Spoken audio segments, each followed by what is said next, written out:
جاتا ہے کہ اس نے چوری کی ہے، اس نے زنا کیا ہے، مارتے ہیں سارے گلی کے اندر. تو ماں نے کہا یا باری تعالیٰ میرے بیٹے کو اس جیسا پہلے کہا تھا کہ اس جیسا بنانا، وہ گھوڑا دیکھے، سواری دیکھے. ابھی پٹائی دیکھی ایک عورت کی تو ماں نے دعا کی یا اللہ میرے بیٹے کو اس جیسا نہ بنانا.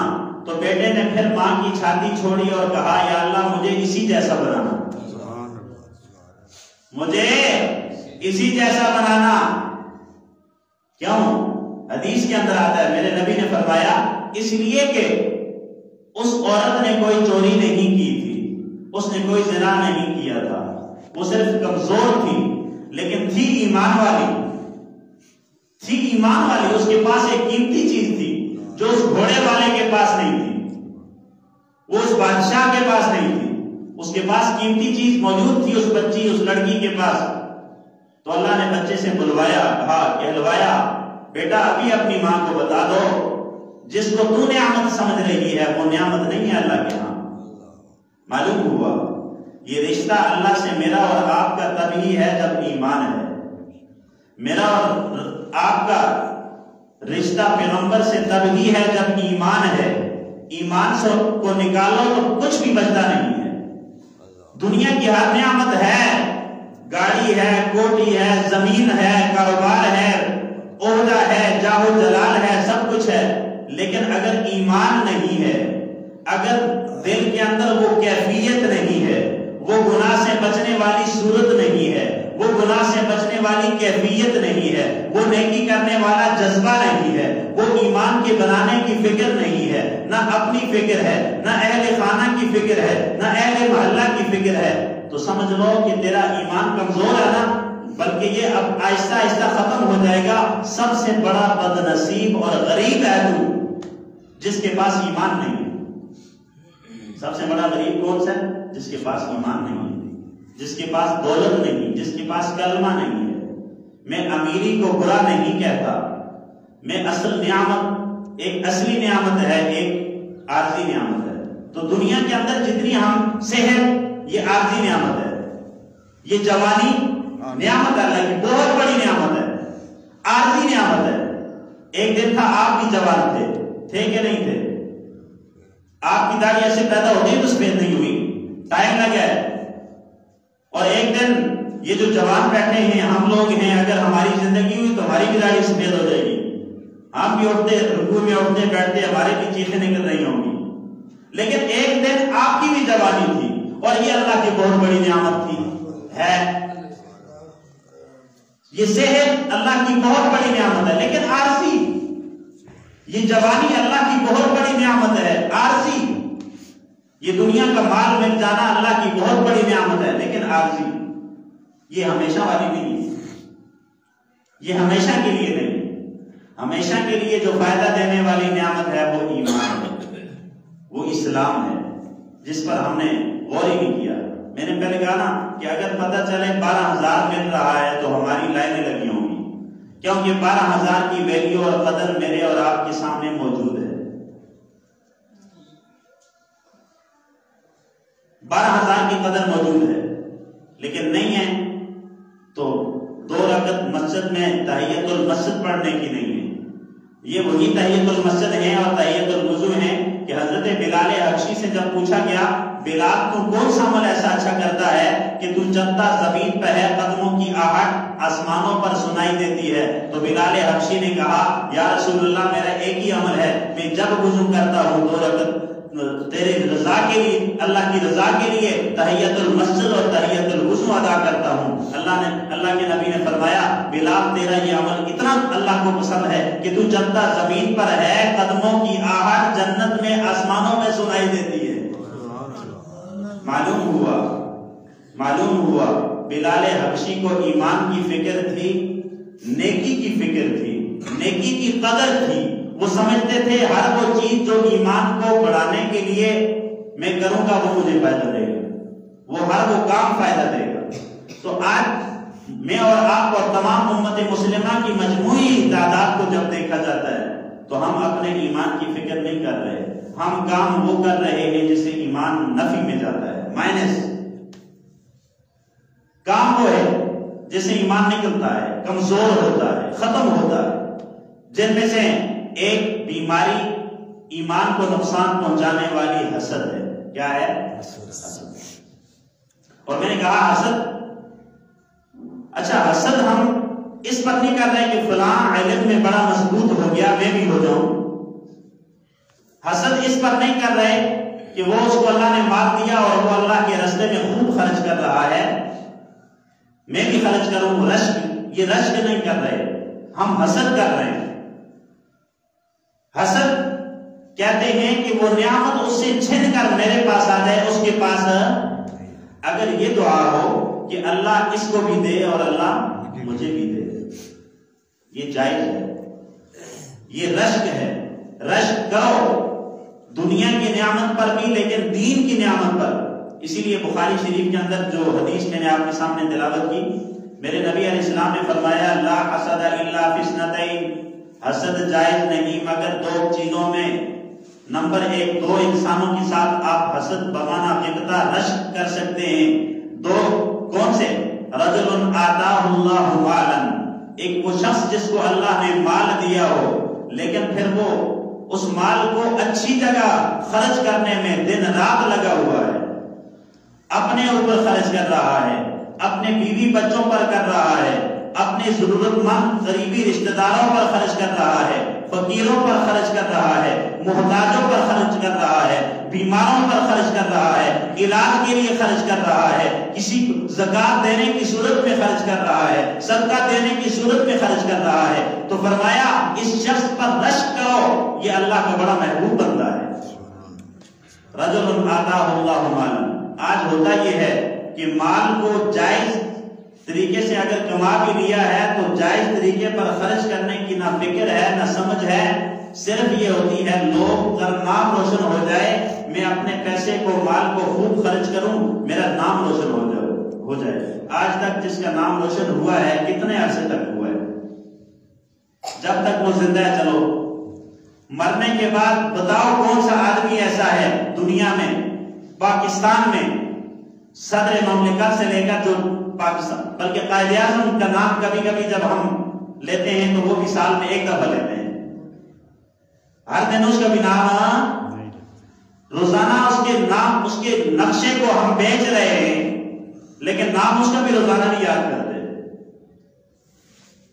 بڑے بڑے اکابرین، بڑے بڑے بزرگ جنہوں نے قربانیاں دی، ملک بنایا، ان کا بھی نام ہر دن، علامہ اقبال کا نام بھی کبھی کبھی لیتے ہیں. کیا علامہ اقبال نے شہرت نہیں پائی؟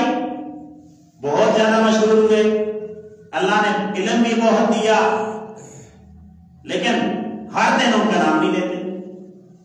تو گویا کہ غور کرو کہ دنیا کے اندر جتنی نعمتیں مل رہی ہیں، ملیں گی، عہدے ملتے ہیں، ملیں گے، وہ ہر وقت ہر آن نہیں رہیں گے، وہ ایک نہ ایک دن عارضی ہیں، ختم ہو جائیں گے. تو کیوں نہ ہو کہ اگر اللہ نے مال دیا ہے، کسی کو دیا ہے، تو اس پر حسد کبھی دل میں یہ نہ آئے کہ میں غریب رہ گیا، میں پیچھے رہ گیا، یہ تو آگے نکل گیا، بلکہ یہ آئے کہ اللہ نے اس کو مال دیا ہے اور یہ اچھی جگہ خرچ کر رہا ہے، انشاءاللہ میں بھی اچھی جگہ خرچ کروں گا. رشک اس پہ کرو. اور جو مال غلط جگہ پہ خرچ کر رہا ہے تو اس کے بارے میں شکر کرو، یا اللہ شکر ہے تو نے مجھے ایسا مال نہیں دیا جو غلط کاموں پہ خرچ ہو رہا ہے. ایسے مال کے لیے دعا کرو، یا اللہ شکر ہے ایسا مال تم نے نہیں دیا. اچھا کبھی سوچا کہ آپ کی اولاد، آپ اگر ایمان کی محنت نہیں کریں گے، اس کی تربیت نہیں کریں گے، مال اس کو خوب کما کر دیں گے، مجھے بتاؤ کیا حالات ایسے لگ رہے ہیں کہ وہ اولاد آپ کے پیچھے ایثار ثواب کرے گی؟ نہیں، بلکہ وہ کہیں گے کہ یہ باپ نے اتنا اچھا کام، یہ بڑا کنجوس تھا، یہ بڑا کنجوس تھا. حالانکہ بیچارے کے پاس ہوتا ہی نہیں تھا. جب ایک کے پاس ہے نہیں تو اس کو کنجوس کہنے کی بات بنتی نہیں ہے. وہ کہیں گے یہ بڑا کنجوس تھا، یہ خرچہ نہیں کرتا تھا، فلاں ہے، یہ ہے، دل کے اندر یہ بیٹا سوچ رہا ہے. ایثار ثواب کو کیا کرنا ہے، اس نے مال کو اچھی جگہ کیا خرچ کرنا ہے، وہ یہی سوچ رہا ہے کہ میرے والد کا مائنڈ دماغ اچھا نہیں تھا، نعوذ باللہ، وہ اتنا سمجھدار وہ بیوقوف تھا، نعوذ باللہ، کیا ہوا فائدہ؟ نقصان ہوا۔ تو اس لیے فرمایا اس شخص پر رشک کرو جس کو اللہ نے مال دیا ہے اور وہ اچھی جگہ خرچ کر رہا ہے۔ نمبر 2، اس شخص پر بھی رشک کرو جس کو اللہ نے علم دیا ہے اور وہ علم آگے پھیلا رہا، عمل کر رہا ہے، اور دعا کرو یا اللہ مجھے بھی علم عطا فرما، میں بھی عمل کروں، اللہ مجھے بھی مال عطا فرما، میں بھی اچھی جگہ خرچ کروں، مجھے بھی علم عطا فرما، میں اس کو آگے خرچ بھی کروں، عمل بھی کروں۔ تو کتنی باتوں کے لیے دعا کرنی ہے؟ 2، علم، مال۔ مال کے لیے تو کرتے ہوں گے، آج تو مال کے لیے تو ہر حربہ استعمال کر رہے ہیں، علم کے لیے نہیں۔ مال کے لیے تو ہر حربہ، جاہل بھی کر رہا ہے، جس کو 6 کلمے آتے ہیں یا نہیں، مال کی کوشش ہے، علم والا بھی کر رہا ہے،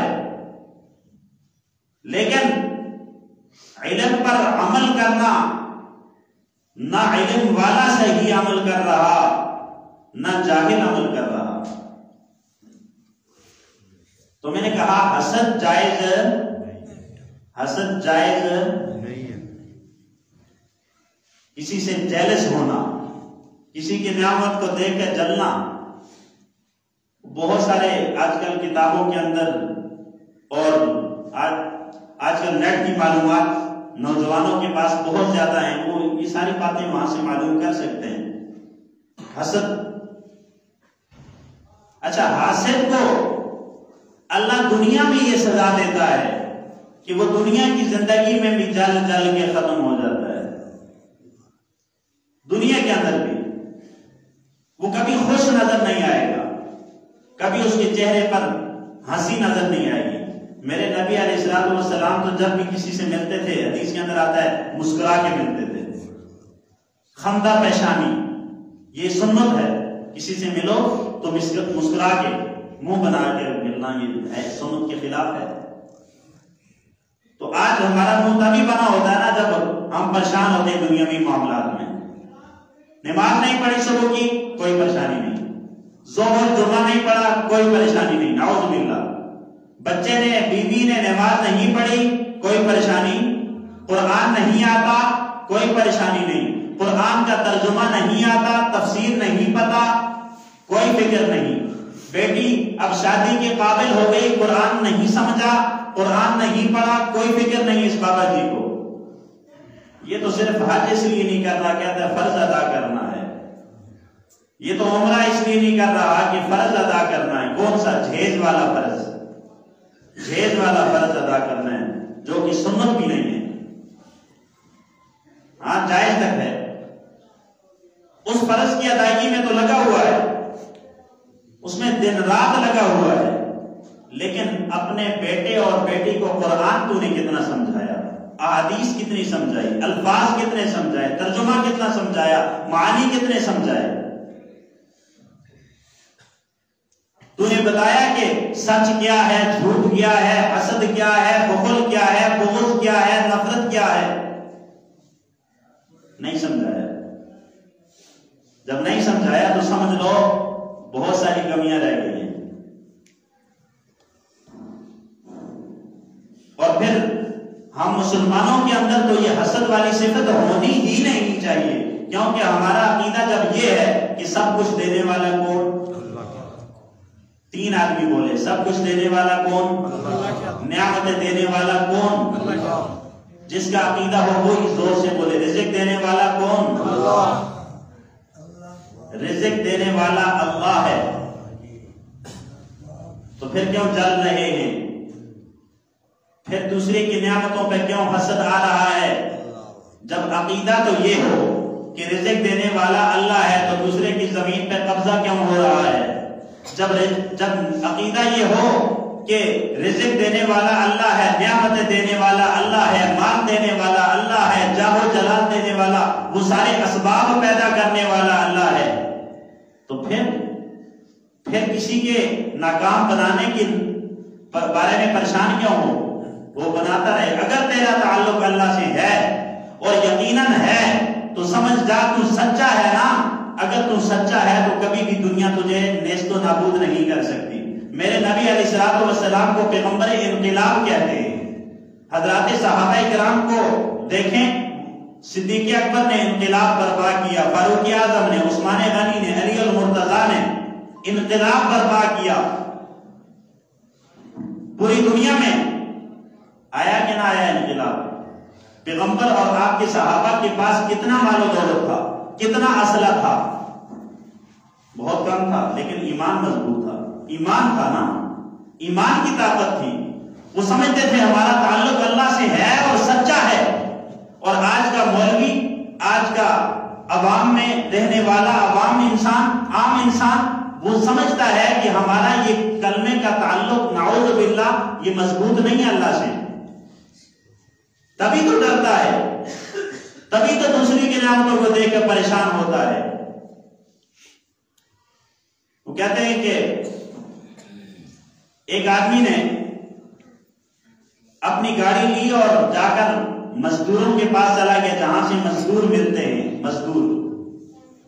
اب مزدوروں کے پاس گیا، اس نے کہا بھائی میرے گھر کا کام ہے، فرش بنانا ہے، فرش توڑنا ہے، اس کو بنانا ہے، تو 2 مزدور چاہیے. وہ کہتے ہیں 2 مزدور آ گئے. جب دیکھا وہ مزدور سو دہاڑی طے ہوئی کہ 800 روپیہ آپ کو دہاڑ دی جائے گی. اس نے کہا ٹھیک ہے. جب طے اصل کی مثال دے رہا ہوں، جیسے دہاڑی طے ہو گئی، آئے وہ ظہر دوپہر تک کام کرتے رہے لیکن کام مکمل نہیں ہو. مالک سمجھ گیا کہ بھائی کام مکمل ہونے والا نہیں ہے. وہ چلا گیا اڈے میں دوبارہ دوپہر تک جو کام کے لیے بیٹھے ہیں انتظار میں 2 مزدور اور لے آیا اور کہا کہ بھائی یہ کام کرو، یہ کام ختم کرنا ہے آج. وہ لگے رہے. اب جب دیکھا کہ اب عصر کا وقت قریب ہے اور 4 مزدور بھی یہ کافی نہیں ہے، یہ کام پورا نہیں ہوتا. وہ پھر گیا، جا کر 2 مزدور اور لے آیا. اب جب 6 مزدور ہوئے اور کام مکمل ہو گیا. 2 مزدور صبح سے دوپہر تک کام کرنے والے ہیں، 2 ظہر سے شام تک اور 2 عصر سے مغرب تک. تو اب ہر ایک کی دہاڑی، جب پہلے جو مزدور تھے ان کی 800 طے تھی، اس نے 200 انعام دیا، 1000 روپے آپ کو دیتے ہیں. خوش ہیں؟ اس نے کہا بالکل خوش ہیں. جو ظہر سے، جو دوپہر سے عصر تک کے تھے، مغرب تک کے تھے، آدھے دن کی کمائی کرنے والے تھے، ان کو بھی اس نے 1000 روپیہ دے دیا. اب جب ان کو 1000 دیا نا تو یہ پہلے والے پریشان ہو گئے کہ بھائی آپ نے کیا تو ٹھیک ہے لیکن یہ اس کو کیا ہوا، کیوں دیا؟ کام تو انہوں نے تھوڑا کیا ہے نا. ہم انصاف تو پسند ہے، ہم انصاف وہاں پہ کرتے ہیں جہاں پہ کسی سے حسد مقصود ہوتا ہے، ورنہ انصاف ہمیں نظر نہیں آتا. جہاں نقصان میں برابر ہوتے ہیں نا وہاں سارے، جہاں فائدے میں برابر. آپ جائیں نا شہر کے اندر، جس دکان کے اندر ریٹ فکس ہوتا ہے وہاں سے چیز آپ لے کے آئیں گے، میں لے کے آئیں گے، سارے مطمئن ہوں گے کہ یہ ویسٹ کوٹ بالکل صحیح ہمیں ریٹ پہ مل گئی. اور جہاں پر یہ ہو کہ بحث کرنی ہے تو جب میں لے کے آؤں گا آپ کہیں گے قاری صاحب آپ نے یہ مہنگی خریدی ہے، تو میں نے کیا ہونا ہے؟ پریشان کہ یار اس نے تو بڑے سستے داموں لے لی اور میں نے مہنگی خرید لی، تو میں نے ویسے ہی پریشان ہو جانا ہے. یہ ہمارا مزاج بنا ہوا ہے کیونکہ ہمارے اندر حسد ہے. ہم نے کہا اس کو کیوں فائدہ ہوا، مجھے نقصان ہو گیا، میں نے مہنگی چیز لے لی، اس کی سستی لی ہے، اب میں نے پریشان ہو جانا ہے. ہمارا مزاج یہ بنا ہوا ہے. تو کہتے ہیں کہ وہ جیسے ہی دوپہر سے شام تک کرنے والوں کو اس نے مزدوری دی تو پہلے پریشان ہو گئے، اور جو عصر کے بعد تھوڑے 2 گھنٹے کے لیے آئے ہیں اس کو بھی اس نے 1000 روپیہ دے دیا. اب یہ درمیان والے پریشان ہو گئے کہ یار انہوں نے کام تو بڑا تھوڑا کیا ہے اور مزدوری زیادہ دے دی. تو مالک نے کہا بھائی آپ کیوں پریشان ہو رہے ہو؟ میں نے آپ کا حق روکا ہے؟ روکا ہے نہیں، تو پھر کیوں پریشان ہو رہے ہو؟ کیوں پریشان ہو رہے تھے؟ ان کی نعمت کو دیکھ کے کہ ان کو زیادہ کیوں ملا ہے. اچھا مجھے یہاں مثال یاد آ رہی ہے.